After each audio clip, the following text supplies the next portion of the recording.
छेरछेरा कोठी के धान हेर हेरा, ये आवाज़ कल आप लोगों के कान में सबके घरों में सुनाई देगी, क्योंकि कल छत्तीसगढ़ का एक ऐतिहासिक त्यौहार है जिसे दान का त्यौहार कहा जाता है। छेरछेरा क्या है, यही जानने के लिए हम रायपुर के दूधाधारी मठ में महंत राम सुंदर दास जी के पास पहुंचे हैं। उन्हीं से बातचीत करेंगे और जानेंगे कि ये छेरछेरा है क्या। दास जी, बहुत बहुत स्वागत हमारे चैनल में। धन्यवाद धन्यवाद। ये बताएंगे छेरछेरा का त्यौहार है क्या?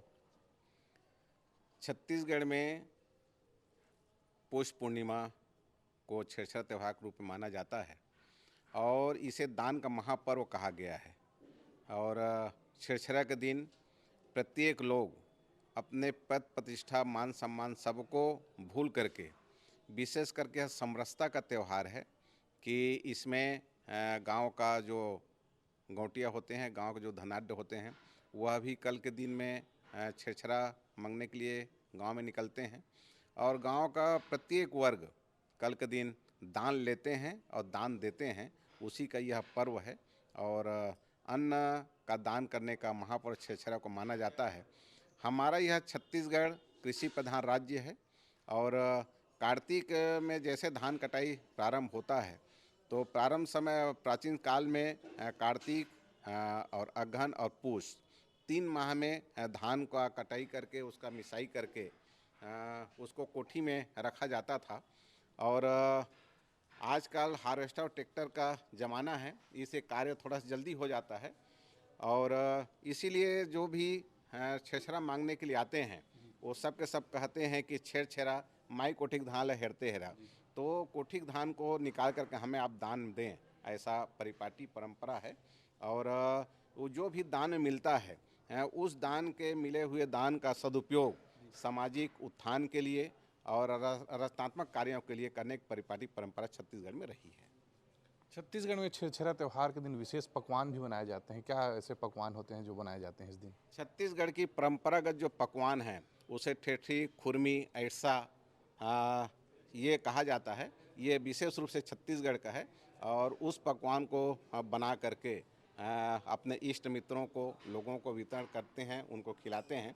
और कल का जो दिन है इसका पौष पूर्णिमा का छेरछेरा का, उसे विशेष दान पर्व के रूप में ही माना जाता है और वो दान पर्व कल है। जो छत्तीसगढ़ के मुख्यमंत्री हैं दाऊ जी, कका जिन्हें कहते हैं, वो भी यहाँ छेरछेरा मांगने आते हैं, तो कल क्या दाऊ जी पहुँच रहे हैं यहाँ? निश्चित रूप से हमारा यह सौभाग्य है कि छत्तीसगढ़ के यशस्वी सम्मानीय मुख्यमंत्री भूपेश बघेल जी, जिन्हें दाऊ जी भी कहते हैं, बहुत सम्मान साथ छत्तीसगढ़ वासी उन्हें कका कह के पुकारते हैं, तो वो हमारे छत्तीसगढ़ के मुखिया श्री दूधाधारी मठ में पहले भी आए हैं छेरछेरा के त्यौहार छेरछेरा मांगने के लिए और कल भी उनका पदार्पण श्री दूधाधारी मठ में हो रहा है। हमारे लिए सौभाग्य का विषय है कि उस छेरछेरा का जो महान पर्व यहाँ मनाया जा रहा है, उस महापर्व में उनकी भी सहभागिता, उनका भी उपलब्धता रहेगी और यहाँ से छेरछेरा लेकर के, हमारे मोहल्ले से छेरछेरा लेकर के वो रचनात्मक कार्यों में इसको लगाएंगे, ऐसे हम लोग विश्वास करते हैं। क्या विशेष है कि छेरछेरा केवल छत्तीसगढ़ में लोग मनाते हैं, अन्य राज्यों में नहीं मनाते? पूरे हमारा भारतवर्ष को कृषि प्रधान राष्ट्र कहा गया है और उसमें भी यह जो हमारा छत्तीसगढ़ है वह कृषि प्रधान राज्य है ही और कृषि से यहाँ विशेष रूप से धान पैदा करते हैं और उसी धान मेहनत करके पैदा करते हैं और उस धान को दान करके पुण्य अर्जित करने की परंपरा परिपाटी छत्तीसगढ़ में रही है और हमारे पूर्वज इस काम को करते आए हैं और उसी परिपाटी को और आगे बढ़ाने के लिए उन्होंने जो हमको सिखा गए हमारे पूर्वज, उसी को हम लोग आगे बढ़ा रहे हैं।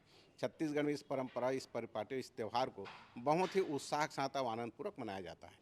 तो ये थे हमारे साथ दूधाधारी मठ के प्रमुख महंत राम सुंदर दास महंत जी, जिन्होंने बताया कि जो छेरछेरा का पर्व है वो दान का पर्व है और इसे केवल छत्तीसगढ़ में मनाया जाता है। इस दिन छत्तीसगढ़ी व्यंजन भी बनाई जाती है। साथ ही इस दिन छोटे बड़े अमीर गरीब सभी लोग मांगने के लिए निकलते हैं और इस दिन का जो धान रहता है उसे बेचकर कुछ विशेष वस्तु खरीदते हैं। कल छत्तीसगढ़ के मुख्यमंत्री भूपेश बघेल हैं, वो भी इस मठ में छेरछेरा त्यौहार मनाने के लिए आएंगे और आसपास के जो घर है वहाँ भी छेरछेरा मांगकर वो अपना धान बेचेंगे और उससे कुछ विशेष करने का वो पहल करेंगे।